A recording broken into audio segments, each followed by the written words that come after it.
Sounds good. I think we'll begin.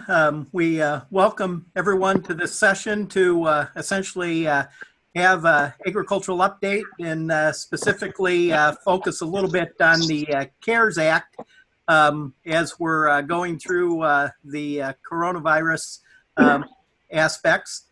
In terms of looking at this, it's really affecting the economy in terms of roughly 17 million individuals have applied for unemployment benefits. You heard some macroeconomic statistics where essentially the retail sector pulled back about 7-8%.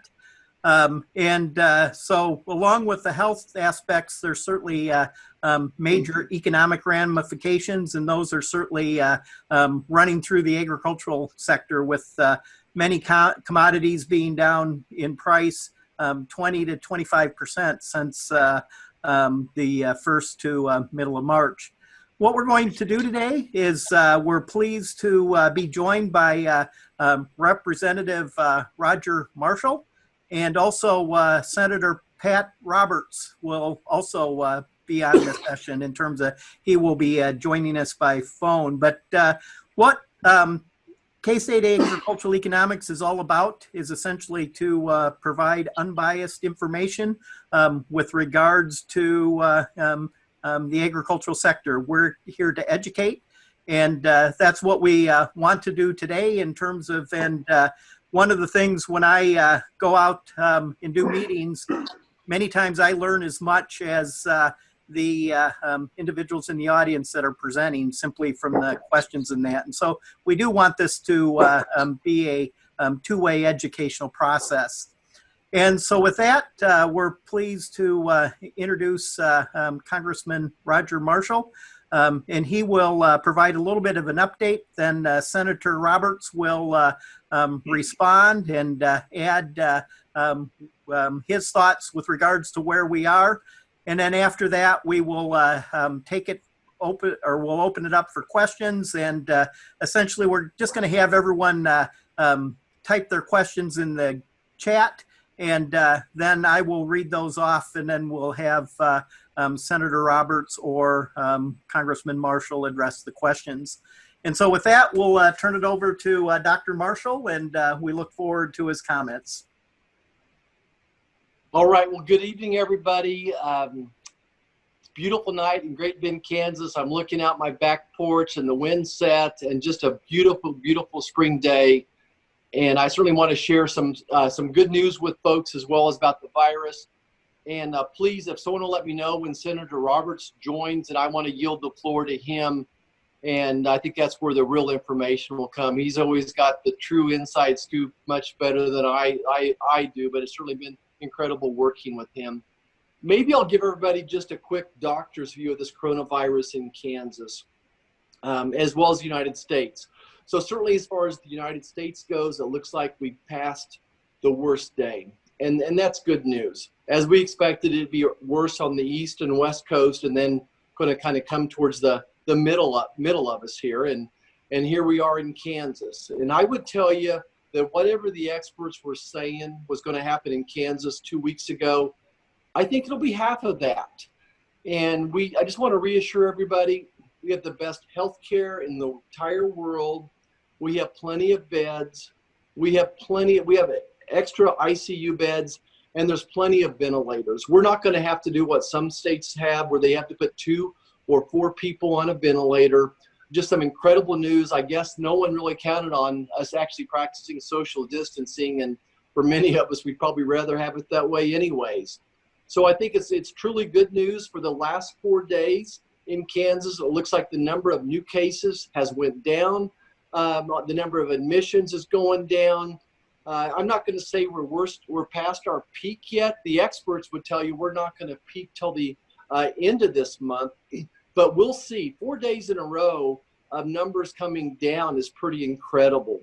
I'm very bullish on the hydroxychloroquine treatments. I'm very bullish on the antiviral medications, on the antibodies using people's serum. All those are good things. I'm in constant contact with doctors and nurses all across the state, and I think we're in a good shape, in a good spot. And that doesn't mean it's time for us to get things back to normal yet. That's not what I'm saying at all. I think for another 2 weeks, we need to keep the wagon circled at least 2 more weeks. I'm not supposed to talk about timetables, but it takes a month for this virus to ramp up. It takes a month for it to go away. So I'm hoping a month from now that some like hospitals and outpatient surgery, some of those types of things can be done again. That 6-year-old little girl that's had an earache for 12 weeks and she needs a 10-minute procedure. I'm hoping she can get that little ear tube put in. And there's people that are listening here that need their colonoscopy that are late on that. We need to get that done, mammograms, all those types of things. What I've been talking to folks across Kansas for the past 2 weeks is, what does it look like coming out of this situation? What do you need to do to launch your business to make it safe again? And I think there's lots of good people out there making good decisions. So to me, we're such a better spot today than we were a couple of weeks ago. From the health concern, my biggest concern probably would be the packing plants down in southwest Kansas. I haven't looked at today's numbers down there, but there were 16 cases in Ford and 16 in Finney yesterday, 4 or 5 in Seward County. But just the scare factor, I heard that about half the workers weren't coming there, and you all know that they're cutting back. And there's many plants that have shut down across the country. So from the coronavirus, the health directly impacting agriculture, I think that's our biggest concern, is these food processing plants, whether it's beef or pork or the many other food processing, is what can we do to contain that virus?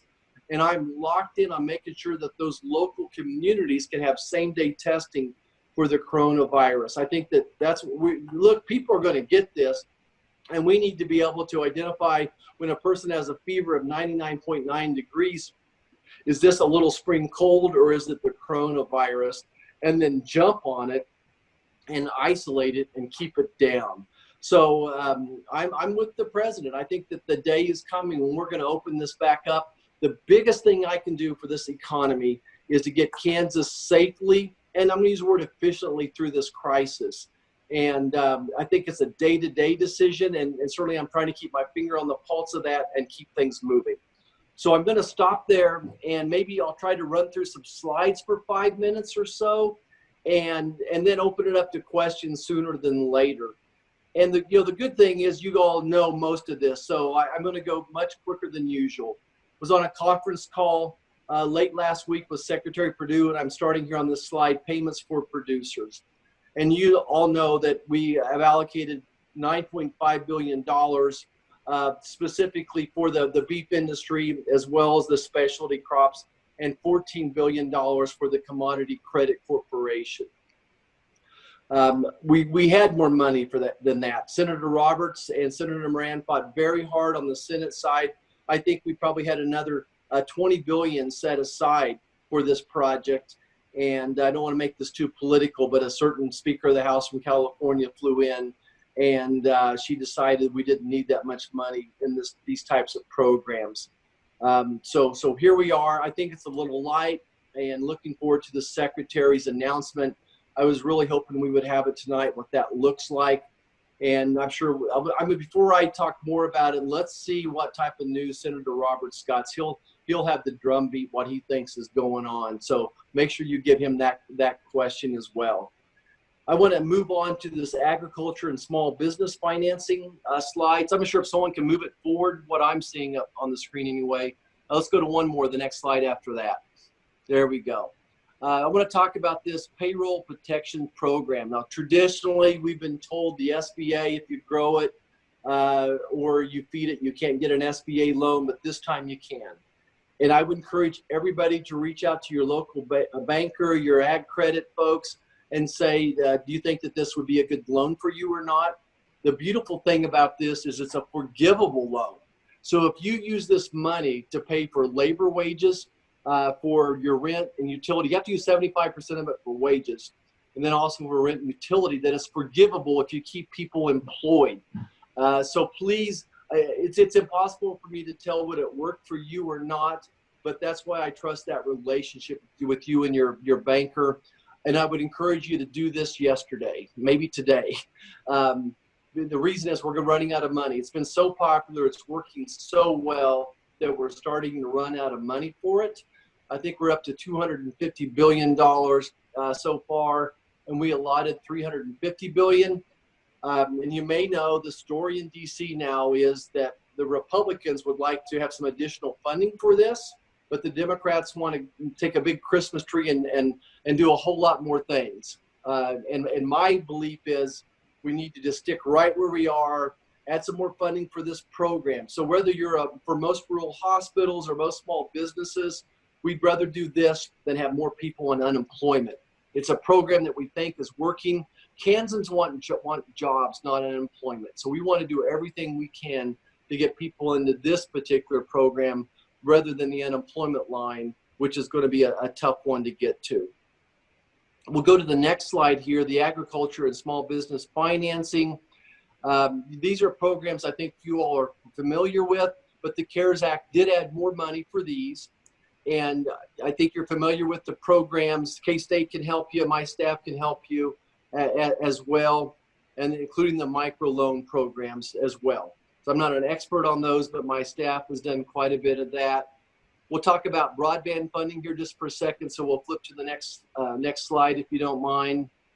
You all know how badly or how important broadband is to us. And I think that this is an opportunity to take lemons and make it into lemonade, that we're going to do more for telehealth in the next 2 months than we will in the previous 2 years. Let me put it that way. I've got doctors from Kansas City and Wichita calling me and saying, hey, we'd like to do telehealth with all your patients out there. And I say, really? Wouldn't that be nice?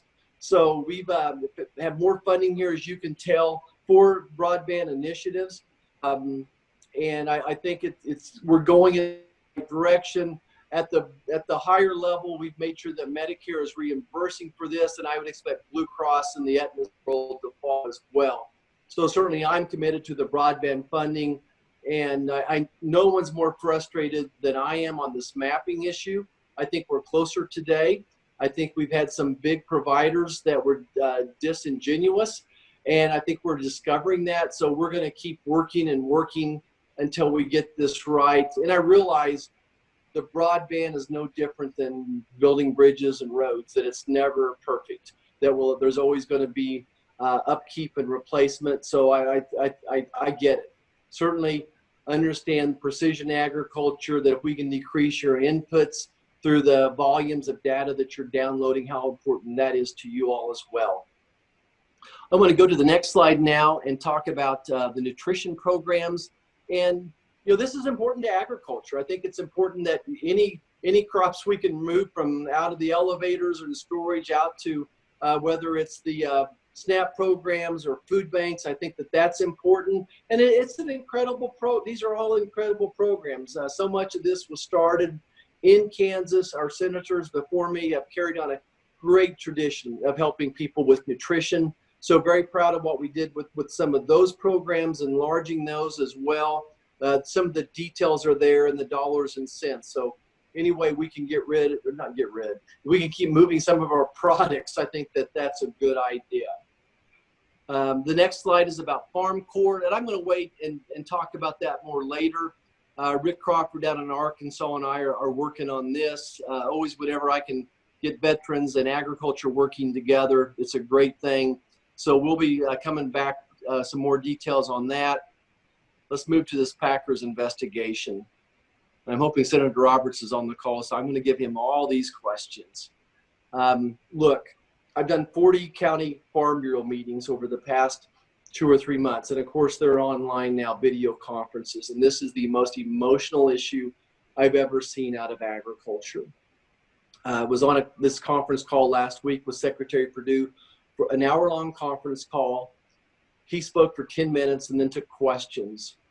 And honest to goodness, half of the time left was different congressmen calling in and saying, look, what's going on with this divergence of prices between live cattle and boxed beef going out the door here, that there's something amuck here. And he's very, very committed to continuing this investigation. It started after the Holcomb fire. I know the secretary pretty well. I know when we've touched something emotional on him in a good way, that he's engaged on this issue and looking forward to continuing it. I think there should be some type of a formal hearing in DC as well to continue to look at it. You know, I just want you all to know, I grew up in this industry. My friends, I talk to, Steve Bestring on a regular basis. He's from my high school class, have had a family ranch out in the Flint Hills for decades. He never complains about anything, but for the past 3 or 4 months, our phone calls are about this conversation. We need to address this. If I would add one thing, it would be is just that overregulation creates consolidations of industry. Overregulations, whether it's in healthcare, is consolidating hospitals and pharmacy and the banking industry. Ellenwood Packing, owned by some folks here that I go to church with. I went to them 2 years ago and said, gosh, I'd like to send your beef to some friends all across the country. Matter of fact, to Congressman for Christmas presents. And they said, look, we can't ship it out of here across state lines because of the federal regulations. And it kept them from expanding. So one of the things that we need to continue to be committed to is rolling back regulations. Again, I think that Senator Roberts will give us some insight there. And next, I'm going to go to this immigration and labor situation here. Even more news today. I think the biggest news from Dave from the administration is some more of the flexibility on the H-2A programs. And the devil's in the details. And my staff can get out to K-State exact. I'm sure you guys you're seeing it already, what they ruled on today, but some more flexibility on the H-2A programs as well. Certainly understand that we have a challenge here, a labor issue, and I don't expect, even in these bad economic times, I don't think it'll improve much for agriculture. I know that, I've talked to most every dairy in the state, been to at least a dozen of them, and they'll tell me the number of American citizens that have applied for a labor job there, maybe 1 or 2 in the past 3 years, and they all expect to be driving a Bobcat or something like that. So certainly I understand the challenges. And of course, whenever I talk about immigration, I want you all to know that I care about national security as well, that I believe in securing the border and fixing a very broken immigration system. It's something that I've worked very, very hard on. Got really close. No, the media doesn't talk how close we got, but there was 2 House votes on giving the president $25 billion for his wall, and certainly a big fix for agriculture visas as well. I couldn't get it across the finish line, but I'm not going to give up on that. So I think the other points are there as usual. I'm going to jump to the next slide, biofuels. Let me back up. Remember that we got E15 year round, so that was 2 steps forward. The small refinery exemption, I assume I don't have to explain this, but we won this last battle, and I keep thinking this will be the last battle we need to win. That the federal court said that indeed the EPA was granting too many small refinery exemptions. And let's figure out exactly what a small refinery is. And in my mind, it was as simple as if one company owns 10 refineries, you need to look at them as one unit. Just because they're at a geographical distance wasn't going to, they should not qualify for a small refinery exemption. So we've won the last battle of this. What I'm really excited about as well is that we've got some funding, that the USDA has increased funding for better access at the pumps for consumers as well.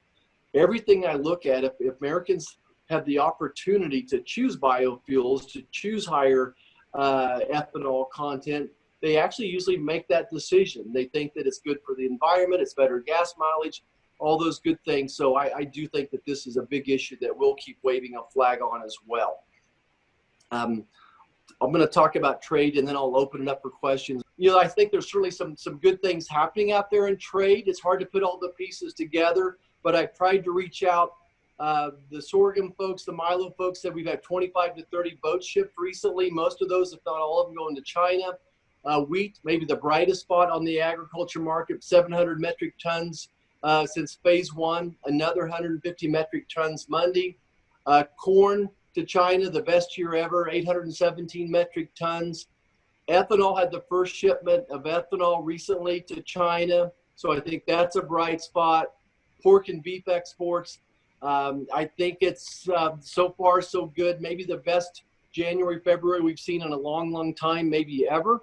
But again, we have that divergence of price. You know, the price that China, Japan, South Korea is paying is not getting down to my producers. So we're going to certainly talk about that as well.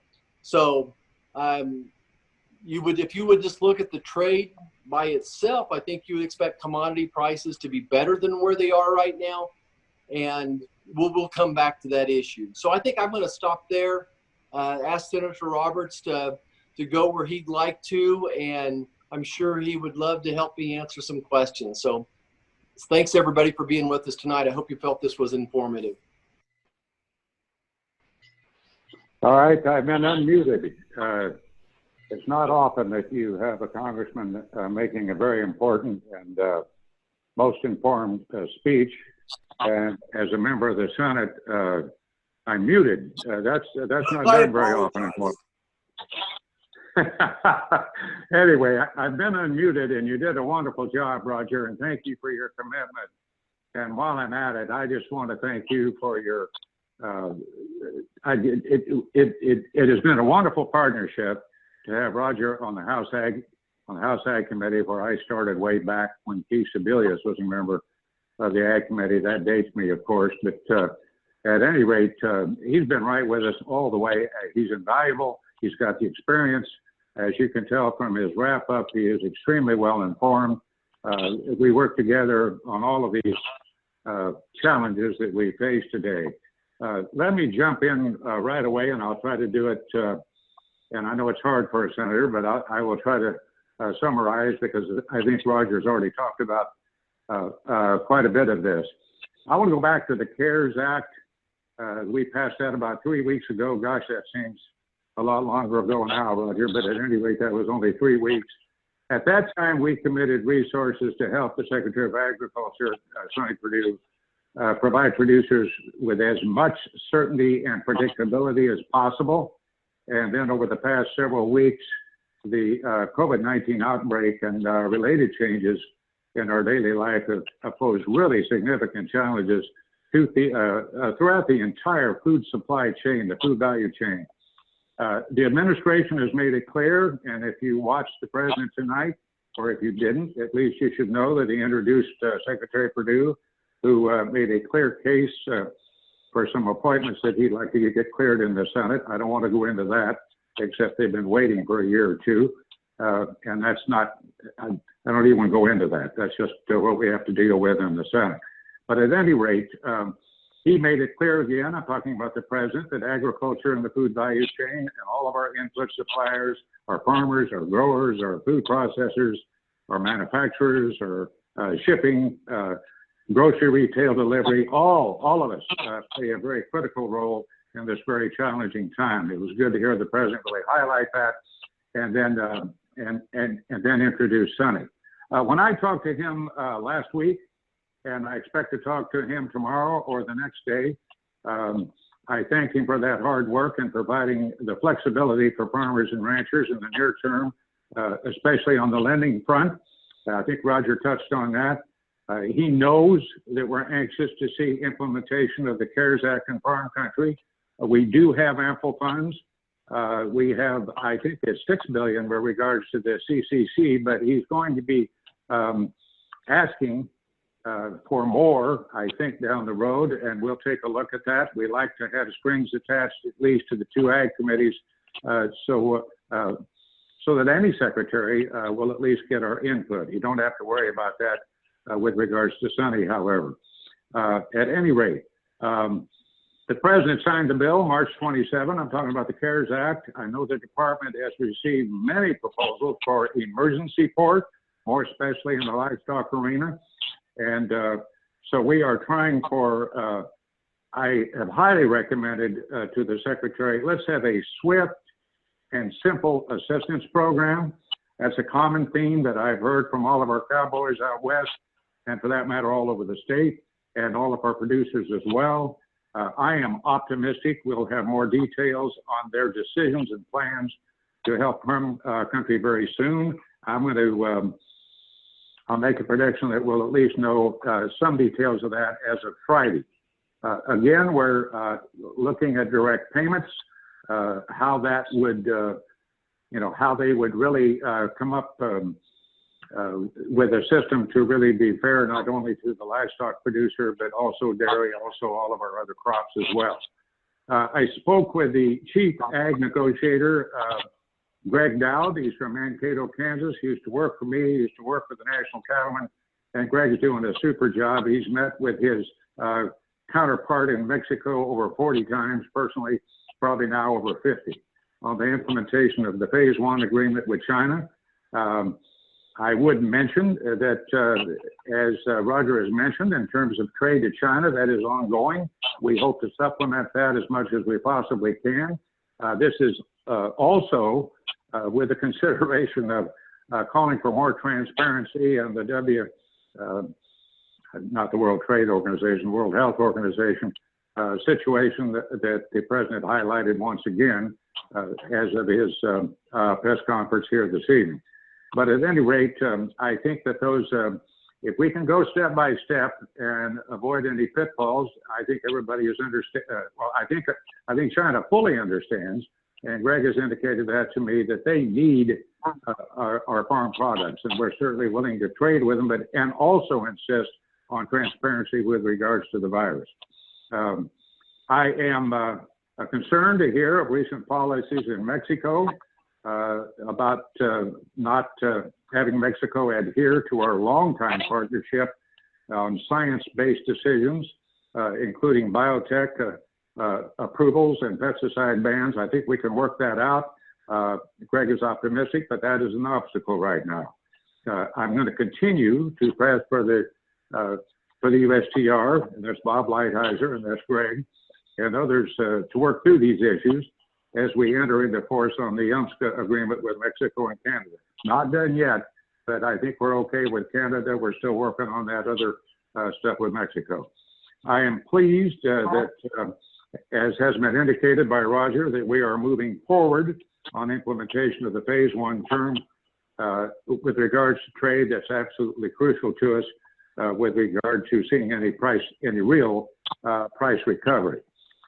Despite the immediate focus on the outbreak, it is vital we do not lose our current and future market opportunities. I also spoke with Treasury Secretary Mnuchin recently about the rollout of the loans from the SBA and the Payment Protection Program. Good news, $3.7 billion to Kansas, 20,000 small businesses have been helped. There isn't bad news, it's just that we're going to have a more difficult time with the $250 billion that we're asking in addition to that amount.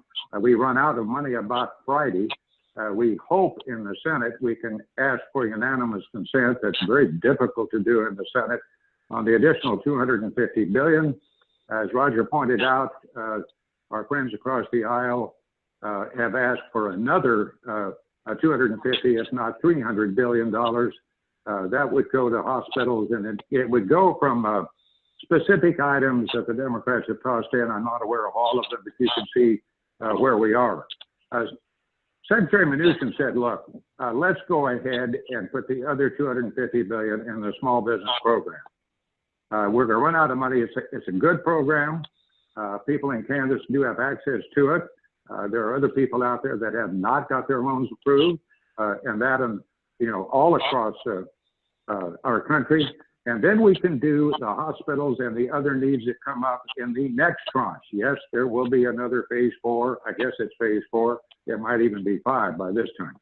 At any rate, we are at odds. It's very similar to the situation as described by Roger when we were 5 minutes away from agreeing to a bipartisan agreement on the current CARES program.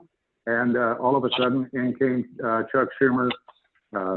Actually, he was following Nancy Pelosi, and she plopped down 1,400 pages on the desk. And good gracious, we got into so-called election reform, which was a travesty. And I don't even want to go into that.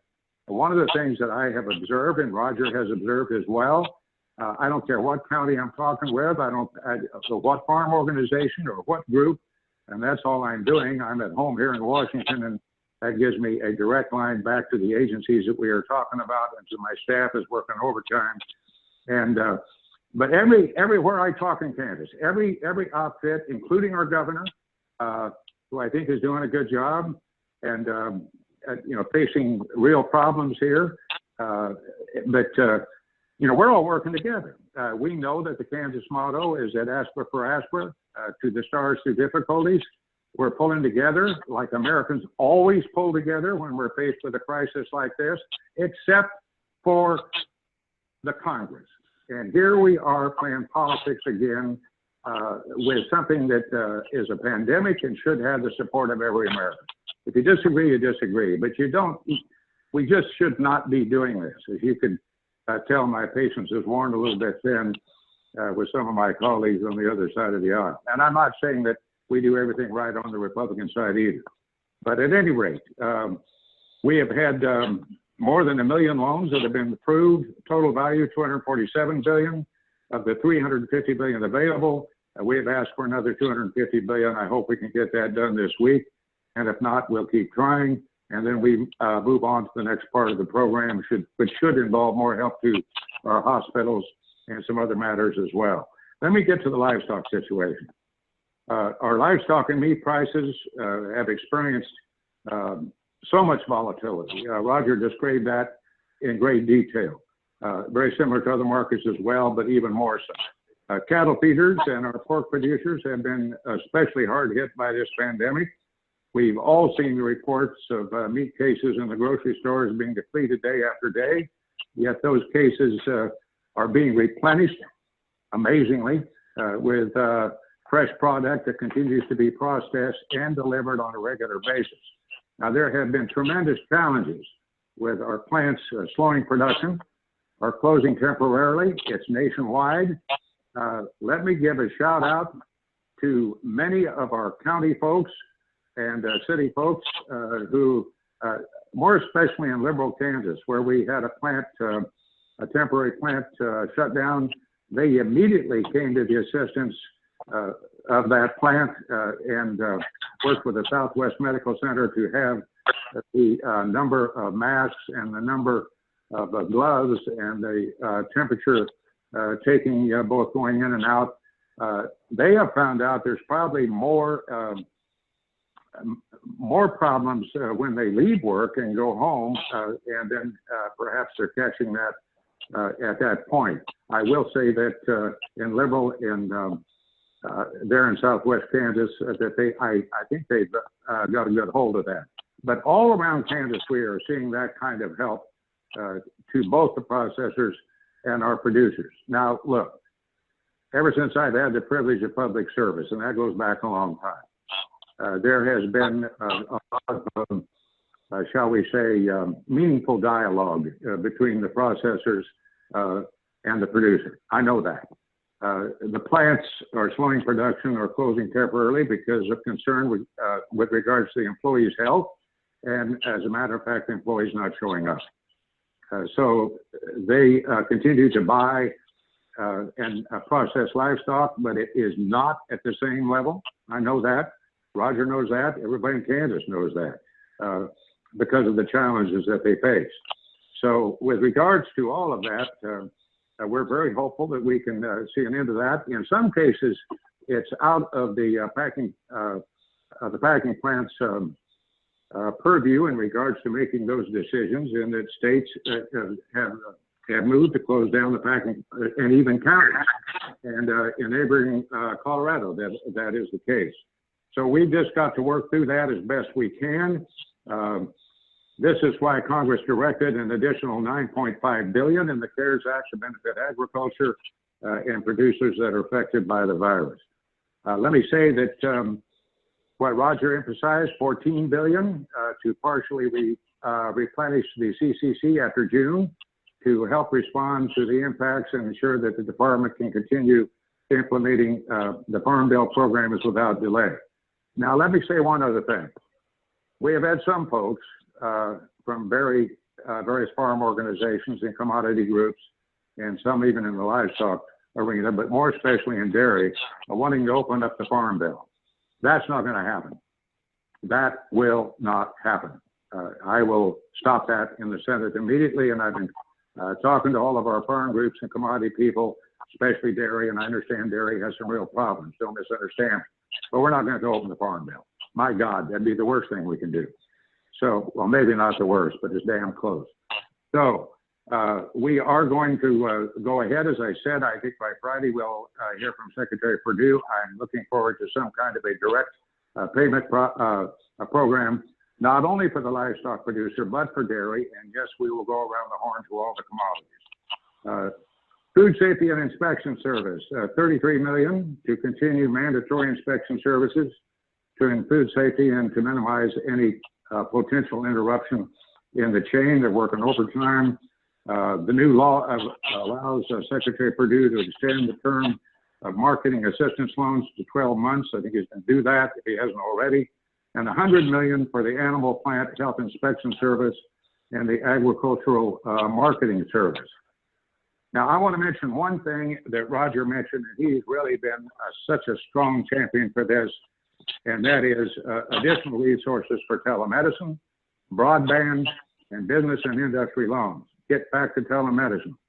We are making progress, but we still do not have what the CARES Act intended and what is being done by the Department of Health and Human Services and CMS. And we are not having the same kind of pay parity to those who are running the telemedicine and telehealth services from our rural areas where we have clinics and rural health care.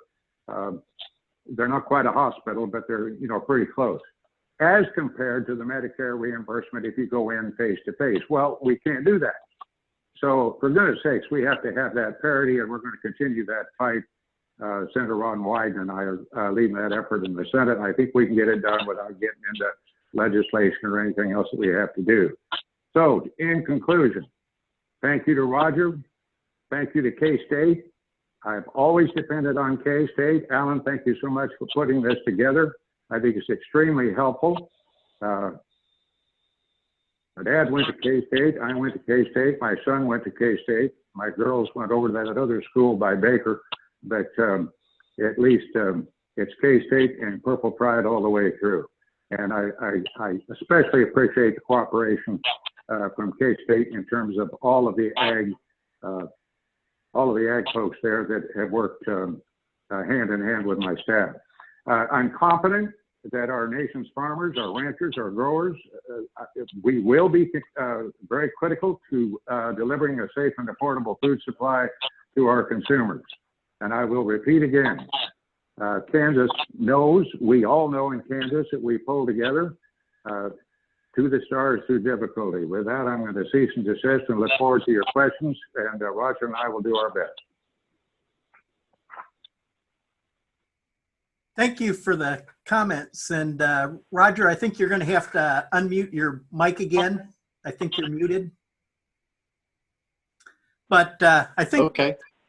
Yep, we can hear you. And I guess we'll kind of let you decide which questions you'll end up addressing, whether or not one wants to address them, or if you both want to chime in, that's good. I think I'll just read them off. And we have a number of questions on the Small Business Administration PPP loans.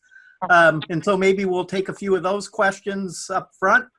Again, it's a new program, and so everybody's trying to figure out exactly how that's going to work. There's one from Kent Miller indicating the possibility for self-employed people with no employees in terms of, are they going to be eligible for the PPP? Is there more information coming about that? Yes, the answer is Roger, yes. you want to take that first? Yeah. Yeah, I'm sorry, the answer is ahead. yes. Yeah, so absolutely.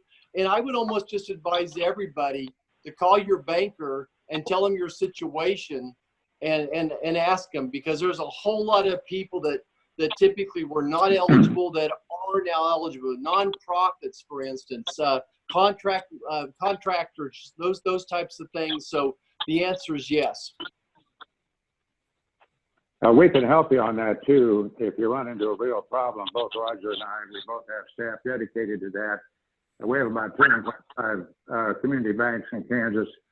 Last week, we were down to 55 that had not gotten to the portal for assistance to them. Right now and now we're into that program, the PPC program. I will repeat that. Let's see, 3.7 billion, 20,000 small businesses in Kansas already helps, and and I know there's a long line.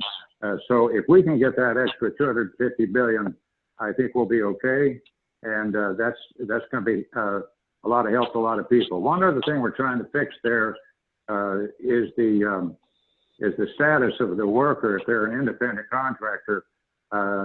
We thought we had that in the bill. It is not, or at least it's not being interpreted by the Small Business Association, and so you can get a hang up there.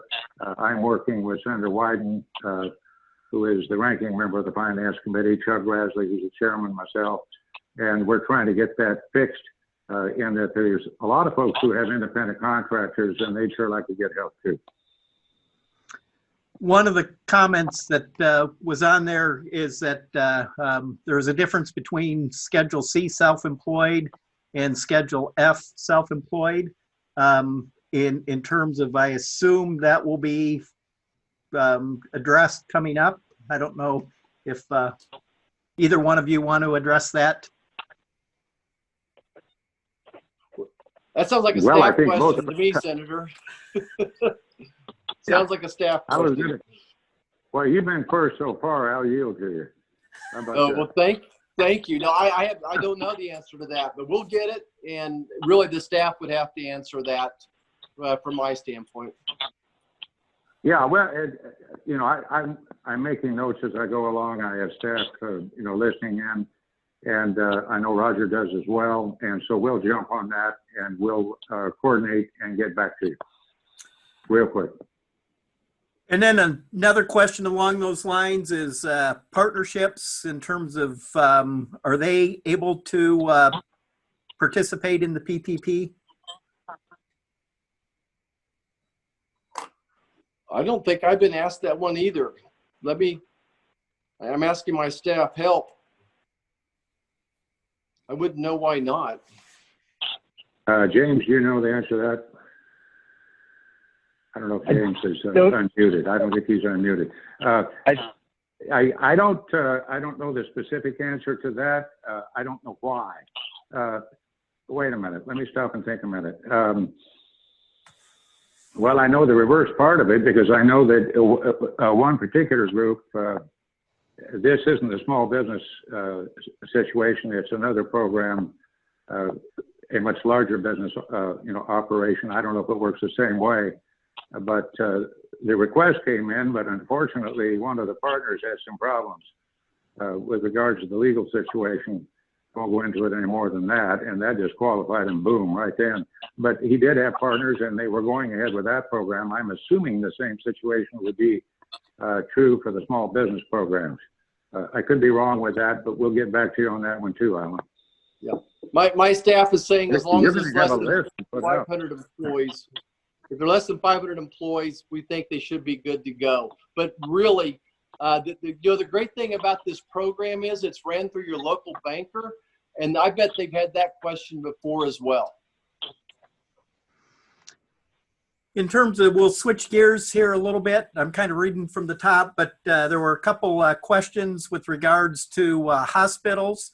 There's one from Rich Porter that is concerned about the financial impact of hospitals that are not receiving revenue from elective procedures. And certainly that does affect the finances of a rural hospital when they're shut down for COVID patients and not doing the electives. I know Dr. Marshall talked a little bit about that in his beginning, but if you would like to maybe elaborate a little bit more on that, Representative Marshall? All right, I'd love to. So certainly we understand, and Rich is absolutely right, that community hospitals, we've asked them to ramp up staff and buy more equipment and more protective equipment. And then we basically told them they can't do anything. So we've sat here empty now for 3 weeks or a month. So it's a huge hit. Number one, we have $100 billion, and $30 billion of that was already sent out, automatic deposited to your hospital. So that's already happened. They can also apply for Medicare advance payments as well. There's several other loans that they can do. If they're not county owned, they can also go through this SBA Paycheck Protection Loan. So we're having several do that. And we have had several conference calls with the Kansas Hospital Association and any administrator, and we have a package of different ideas that they can do. So it's hard times, and I'll finish by saying what's going to really help them is figuring out how can we get them going again. Like every business that's closed right now, or almost closed, whatever we can do to efficiently get through this health crisis and get those folks back to work is a good thing. The scare 3 weeks ago was we wouldn't have enough hospital beds and ICU beds and ventilators, but now we're in good shape. I mean, I think that we're in good shape. So if they were doing elective surgeries, they could still handle the volume, at least in a couple weeks from now. Still got to fix the situation with the protective equipment. I'm not quite comfortable that we have enough of those yet. Let me add, Roger, that when it comes to this issue, I yield to you for your expertise. And I'm so happy that the people of the Big First, have that expertise. But let's say I've been the chairman of the World Healthcare Caucus for quite a while. It's one of those things that you'd like to turn it over to somebody else, but you don't really want to, given our rural healthcare delivery system always under pressure. That's been the case ever since I've been in public office. We have 82 critical access hospitals, and they are in real need, and that's especially true given the situation as Roger has described it with elective surgery or just, why people go, to the hospital. We have lost a couple. We're trying to figure out how we work that out with a larger hospital in our urban areas to at least have some kind of a emergency room kind of situation. But I do think that, and we're also working with the KHA to try to work that out. Now, let's go back to that situation that both Roger and I discussed. There's $250 billion we want to continue to use in the SBA loan program. Then you move to the next phase, and we know that there's going to have to be more money for our hospitals. Now, our colleagues across the aisle have said $100 billion. I'm not too sure that we would not agree with that in the Senate or the House. That's a lot of money, but we have some very grave needs, not only for this, but over the long term. And so we just have to work that out as best we can. I hope we can get it done by Friday. If not, it's going to drag into the next week, and everybody's going to wonder, what on earth are you doing back there? And we're just going to have to work it out as best we can. Bottom line, I think we're going to get additional money. How much of that, I don't know. I think probably the starting ask is $100 billion, and then we'll go from there. And remember, when we're talking about billions and billions and trillions, a trillion is 1,000 billion. So at some point in this, all of this situation, we're going to have to sit back and say, whoa, wait a minute, what are we doing here in terms of the deficit?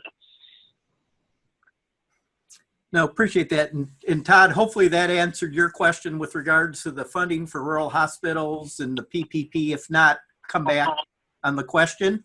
There's a question from Brenda Moore. Please discuss the EIDL loan through the Small Business Administration. Oh boy. Okay. You hear silence from me. I'm not aware of okay. What was it? The EID? What? It's the EIDL loan.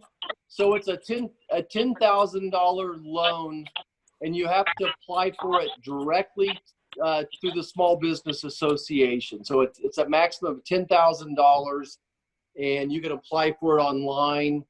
And really would encourage you to call and talk to our staff if you want some more specifics about it. I think that's probably the 20,000 foot level. Yeah, I didn't mean to interrupt. Yep. Am I are you talking to me? I'm talking to the operator here. We're having a nice discussion. Whether I'm muted or unmuted. We can hear you loud and clear, Senator. Okay. Well, apparently I'm unmuted. At any rate, we're talking about the EIDL program. I think Roger's advice right from the first, talk to your banker, but then also know that all you have to do is pick up the phone and call me. I'm in Washington. Roger's out there in Kansas, you know, zipping around the countryside as best he can under the circumstances, and calling everybody to boot as I am. But our staff is ready to really answer all those questions. And I have all of my staff listening, and so we can get back to you on that. I'm not quite sure about the name that we would have to call on that one, but feel free. We're your court of last resort in this whole business, and we are, you know, we're working tirelessly on it. Thank you. There's a couple questions on the livestock side that we'll maybe address at this point. One is on the packers and stockyards in terms of a thought that have the Justice Department look at it. Just a concern that they're maybe not as strong as they could be, at least from one individual's perspective or more. And so thoughts on the packers and stockyards. Well, as I said, this isn't anything new. I mean, every time we have some market fluctuations, and we see this, you know, wildly jumping around like it, you know, has been doing. But as you know, Roger and I talked about this. What was it, Roger? About a week or two ago. Right. And yep. You were indicating you hadn't seen as much emotion on any issue for a great deal of time. And I said, you know, this has been going on for a long time as far in terms of my privilege, public service. But it is really hot today. And it is a situation where on the processor side, they're facing a situation where if their workers are not showing up, either by choice or by worry, that's one heck of a situation. If you're shut down by a county, which has happened, or shut down by a state, which has happened in Colorado and South Dakota, that's a problem. That's no fault of theirs. But on the other side of it, on the producer side, it has been extremely difficult because of the situation we find with the entire livestock industry, whether we're talking about cows, pigs, whatever. So it's something we're trying to work out as best we possibly can. As to the investigation, I tell you what, we've had so many damn investigations back here. Right in the middle of when this virus started, I'm sitting allegedly to be a trial judge for the impeachment of the president, when that is absolutely wrong. What came across from the majority in the House, not the minority. And investigations on top of investigations, I'm not too sure. Let us, as I told Roger, there is an investigation ongoing right now in the Department of Agriculture, and I think we're better suited if the Department of Ag keeps following up on this. I think they have more tools than the Justice Department. The Justice Department has its hands full with all sorts of other things. And then there's a statement here. I don't know that you need to address it, but the Secretary of Ag mentioned that it cost a lot to get cool back. There is a thought by one of the participants tonight that cool is needed back. A comment from an accountant, basically concerned about the fairness of the PPP in terms of a business who has a large profit, $300,000 paid employees, they get a large PPP loan, and then farmers that had a loss on Schedule F for small grain are eligible for nothing. Basically, how income is counted, the sale of cull cows and trades of machinery. The original law used proceeds or sales from farm products. Why was this changed? That's a hell of a good question. I don't know the answer to that. It's a fairness question. It's an equity question. That's another one our staff is going to have to write down. After this, Roger, if we can share where the question came from, and we can both address that. Of course. Right. Have our staff Right. work together like we always do. Yeah. Yes. And then I've seen them kind of flash up how to get a hold of us. And I mean, our Salina office phone number is 785-829-9000, 785-829-9000. But I'm sure that Richard, I get an email from Richard, I think about every day. And I bet he can send it to you all tomorrow. And of course, you can just Google Senator Pat Roberts, and you're going to find a good phone number there in his DC office, as well as here in the state. So, yeah, we have several members of my Ag Committee staff listening in, and not only that, but also the guy I have on finance and the guy I have on the Health Committee, and so we can tune in on that real easy. If you want to call 202-224-4774, just dial up Pat Roberts, or if you're in the eastern part there, call my office in Topeka and ask for Harold, and he will immediately get back to James, who is the Chief of Staff of the Ag Committee staff, my top guy, and he will give it to the appropriate person, and then we'll get back to you. yep. And we also have the names of where these questions came from in their emails, such that we can provide you the email so you can respond to those individuals. Well, why don't we just double up and you share that list with us, and we'll share it with you, and we'll get the answer back. Hopefully and I we'll really get the same answer. The next question here is in terms of concerns with regards to if they do the PPP loan, is that going to disqualify them for other payments? And so ideas or thoughts with regards to the trade-off of going the PPP way or waiting for the CARES program on the livestock and grains. Any thoughts on that? I don't think they are exclusionary. I think that in one case, obviously, if you're a producer, and I don't know precisely how the department is going to figure out the direct payments that will be coming to livestock producers or dairy, or for that matter, wheat, soybeans, corn, et cetera. But you're entitled to that just, because of the low price situation that we find ourselves in, not to mention tariffs, but I don't think it'll be based on tariffs, although the president did mention that a couple of times. And, but no, I don't think that would be the case. Now, if I'm wrong, that's egg on my face, but I don't think that'll be the case. And then in terms of hay producers, are there things in place for the hay producer with this CARES Act? Well, I don't know about the CARES Act. It will be the decision of the Secretary how to use the money. I have to admit that is one part of our production that we really haven't brought that up. I'm going to have to, as soon as I get off the phone here, I'm going to ask. Senator, do you think that? Yeah.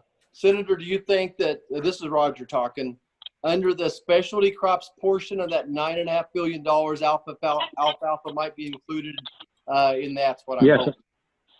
I'm glad you brought that up. I think that's possible. Yeah, I think that's possibly the case. I don't say it's probable, but I think it certainly is possible, and we'll sure make that point. Yep, we're hoping so. In terms of, there was a question with regards to equity in the MFP payments, in terms of concerns about payments to non-residents of the country and packers. That was a concern that was brought up. I don't know if either of you want to respond to that or not. I'm not sure about the question. Could you repeat it again? There was a concern about MFP payments going to non-citizens in the U.S. and then also like packers that own cropland, and And so there was just a concern in terms of money going from the MFP program to those individuals. Okay. Well, we're aware of several problems. I'll call them challenges with the market facility program, and based on tariffs, et cetera, et cetera. Those no federal program really should be, unless it's a direct program to be of assistance to people who are coming in the country and are non-citizens, of which there are a bunch. But I don't know of any federal program unless it's directed specifically toward them. And then, are you talking about people out of the country? That's a new one on me. Yeah. No, we should not be sending. We shouldn't be sending any payment in that regard. Now, having said that, there's probably somebody that is eligible for that simply because they are temporarily living out of the country. I don't know that, but the answer to that is no. In terms of, there's a question on the Prime Act, HR 2657, making it easier for producers to market livestock, removing barriers between producers and consumers. Any thoughts on the movement of that legislation? Are you co-sponsoring that over in the House? I'm not sure that I am, Senator, but I would just answer that nothing's going anywhere until we get through this virus. There's nothing doing anything. I think that's a question that was, I'm going to guess that's a question that came up or that should be considered after the virus. Yeah. I think that prefaced what we're talking about now. Yeah. And Matt, if that's not clear, come back and we can clarify that. In terms of the $15.5 billion in aid for farmers and ranchers to ensure that the pandemic doesn't trigger consumer food shortages, are there details on that are beginning to form in terms of what that might look like? Well, in talking to the Secretary just this week, and as I say, he was introduced by the President tonight mainly to give people confidence that the food chain will continue to perform and giving our farmers and our ranchers and our growers a great deal of credit. And it was good to see him on national news, if in fact the national news even covered that. But at any rate, to give that the attention that it needs. And in talking with Secretary Perdue, we do not want a convoluted program that gets into a lot of details.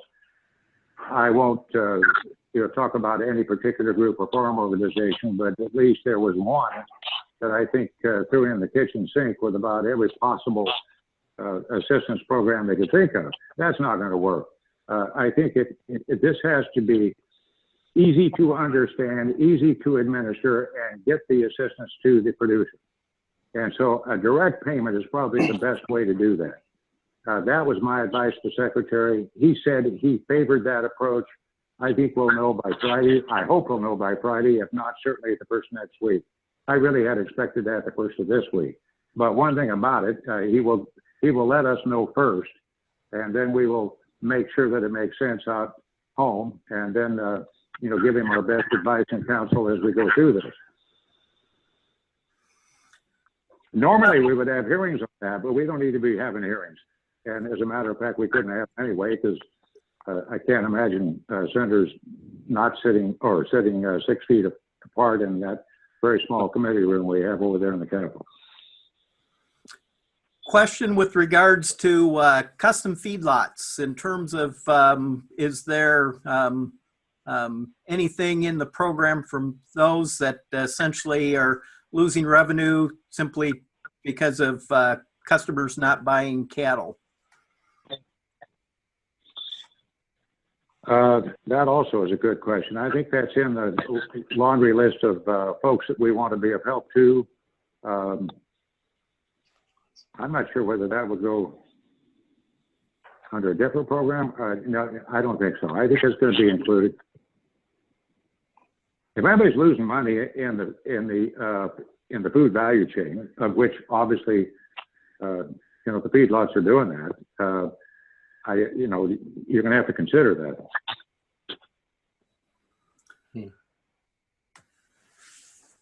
And then I'm not sure that Don has a question, just a statement there in terms of how can uncertainty beget certainty. Current economic uncertainty makes the loan request necessary to support the ongoing operations of the applicant. Certainly a subjective statement, and council is advising of the potential liability.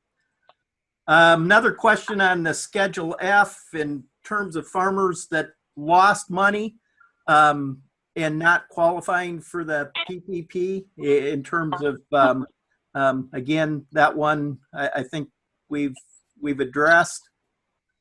And so there is a concern with regards to the PPP and that it is missing some of the producers.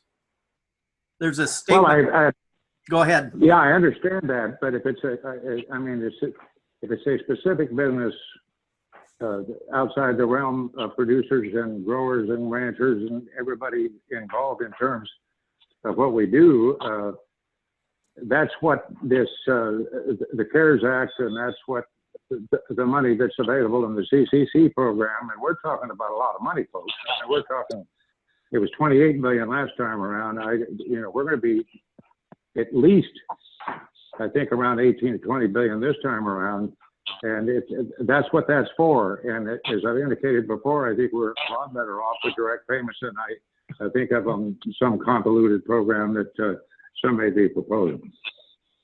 I hope that's a good answer for you. No, appreciate that.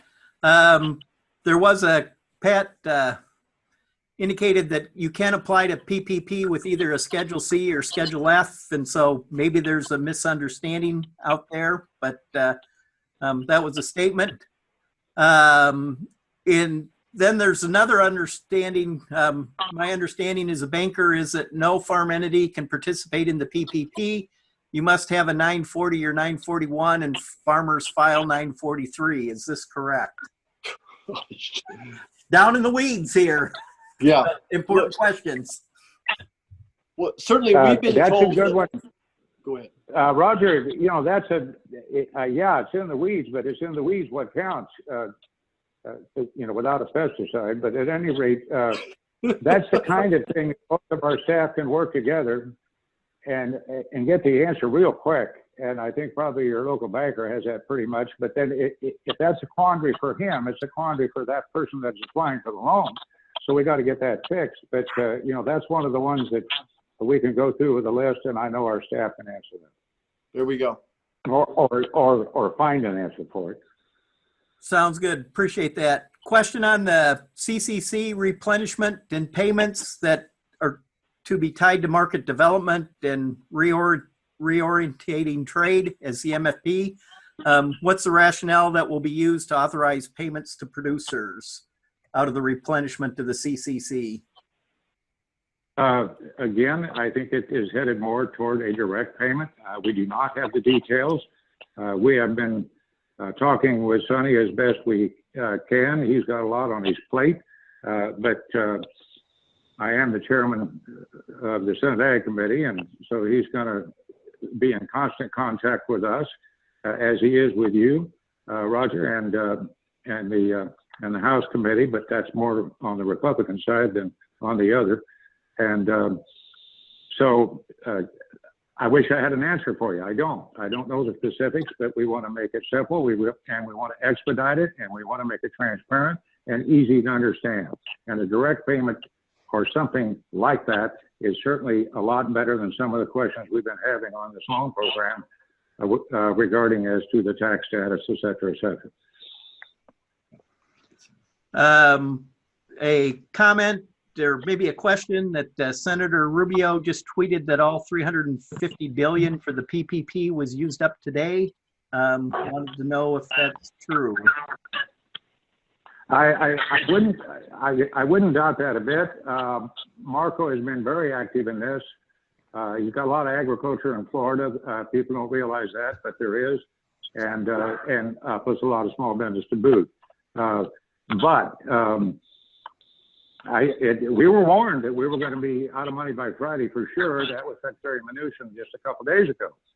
And making another urgent plea to our friends across the aisle, our colleagues across the aisle, to look, let's get this money.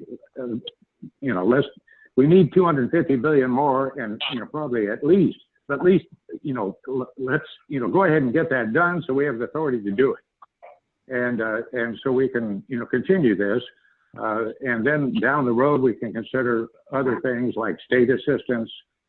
I know the state of Kansas is having a revenue problem. All states are, and there's a lot to consider of what's out there on what affects us with this virus. Not to mention the hospital assistance and all of that. We can do that later, but let's get this thing replenished. Yep. Alan, I think it may be kind of time to wrap it up. We're getting down in the weeds. And if I could just make one comment about the PPP program, our whole philosophy as Republicans is that Kansans want jobs. And if these people don't get on the PPP program, they're going to end up in the unemployment line. And that's why we think that this is so important that we get more money into this Paycheck Protection Program. Still, Kansans out there losing their jobs, and we're playing politics, we're playing footsies with this thing. And that's why we're so animate that we need to get this finished. I wouldn't be surprised at all, because the program's working, that we're out of money for it. We knew this a week ago when we saw how popular it was going to be. But here we are playing political footsies over, over people's livelihood. So we really need to put some pressure on the people across the aisle and get them to agree to this. I want to see where we are 2 weeks from now, a month from now, before we start releasing $500 billion more and $1 trillion more. But we need this money for this program right now. It's going to keep Kansans employed. So I think, Senator, I just want to say thank you so much, and I apologize that you didn't go first or you were on mute. I feel really bad about that. It's been an honor to work with you, and I keep learning. I learned a lot tonight as well, and appreciate all the discussions we have, whether it's the Packers issue or trade, and looking forward to Friday to see what Secretary Perdue comes up with. Our staffs will put our heads back together on Friday and try to get that communicated out to all our producers across the country or across the state as well. So thanks for doing this with me. And Alan, I want to say Roger, Anderson and Richard too. Okay, let me just say this, if I might, if I'm still on. Yep. Thank you for your participation. You've been a great partner over there in the House. Whenever I needed to know what really was going on when we were trying to get a farm bill done, I would call Roger. And it is exceptionally important that we have somebody on the Ag Committee to do that here in Washington. I've had the privilege for quite a few years here, and it's been a great partnership with all of our commodity groups, all of our farm organizations, and more especially Kansas State University. So thanks to K-State, and thank you, Alan, for doing this, and Roger, thank you for being a great partner. We'll get back to people with regard to these questions. So thank you so much. It's been a privilege. Nope, we appreciate it. And what we'll do is we will send the additional questions to the staff. And then what we may end up doing is if we get answers, we'll send them directly to you. If not, we will end up producing a YouTube video that has answers to these questions. And so if you want to look at that, Ag Manager has a YouTube site that will have these, and we'll also have them posted on Ag Manager. But again, thanks to Senator Roberts, thanks to Representative Marshall for coming on this evening. We appreciate that. And again, thanks to all who attended. And again, we will take your questions and kind of wrap them up, those that we didn't get to. So with that, have a good evening. Thanks for all that attended.